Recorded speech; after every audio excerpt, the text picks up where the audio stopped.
A incorrect outcome in U.S. versus Peterson can have a severe negative effect on your 2A rights. I'm talking about magazines, ammunition, adjustable stocks, sights, braces, and of course, suppressors.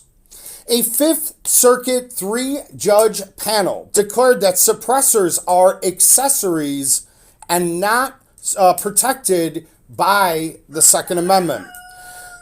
So if we look back, in 1934, Congress enacted the National Firearms Act, the NFA 26 U.S.C. 5801, which among other things regulates firearm suppressors, or also known as silencers, essentially imposing registration and a tax payment requirement to own them.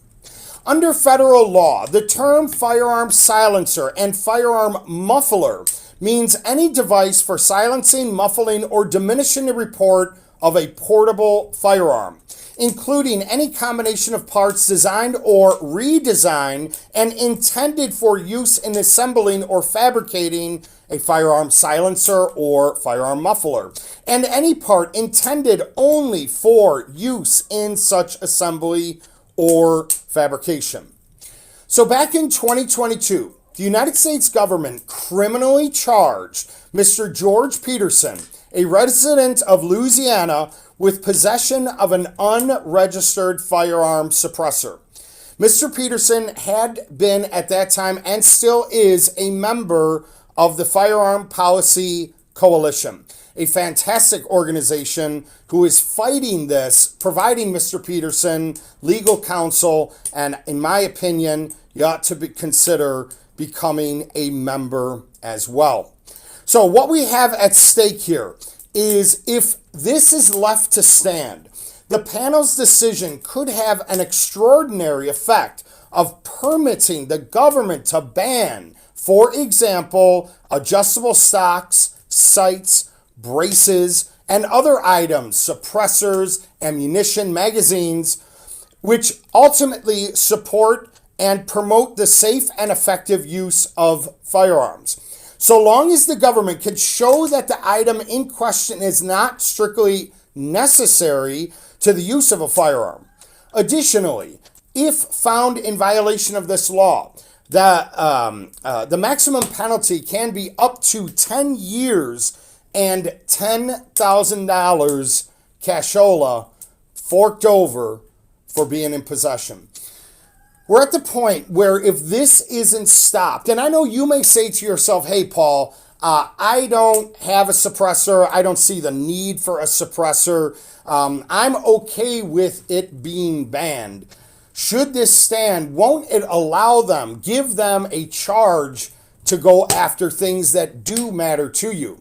Now, for myself, a suppressor I think would be fantastic. Imagine being in an indoor range and all the people on the fire line, if they were using suppressors, how that would change the dynamic in the room, from the concussion, the reverberation of the sound, ultimately providing for better hearing. How about for hunters who would use suppressors? Would that not assist them in their sport and not scaring away other game?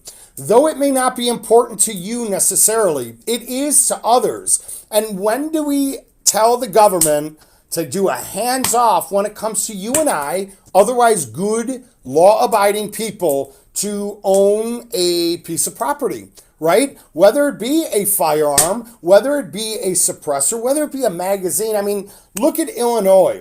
They have gone to the point where they're telling us that with concealed carry, you cannot have a magazine that is capable of holding more than 15 rounds, right? Under the so-called Protect Illinois Communities Act, or assault weapons and magazine ban, all for the illusion of safety to keep us safe. So a person's walking around with a 17-round mag, they find themselves potentially having criminal charges and convictions brought against them. I'd like to know your thoughts, and put them in the comment. Do you believe that suppressors or silencers should be legal on a federal level? And should they become legal, are you going out there to get a threaded barrel and buying your first suppressor on Amazon right away? All right. Or do you feel that they should not be legal and somehow they promulgate crime and give the bad guys an advantage? Let me know in the comments section. By the way, it's been great seeing you all the last couple of days, and I do appreciate the support. I look forward to meeting many of you again, and I know that I will. Stay frosty out there, America. We'll see you soon.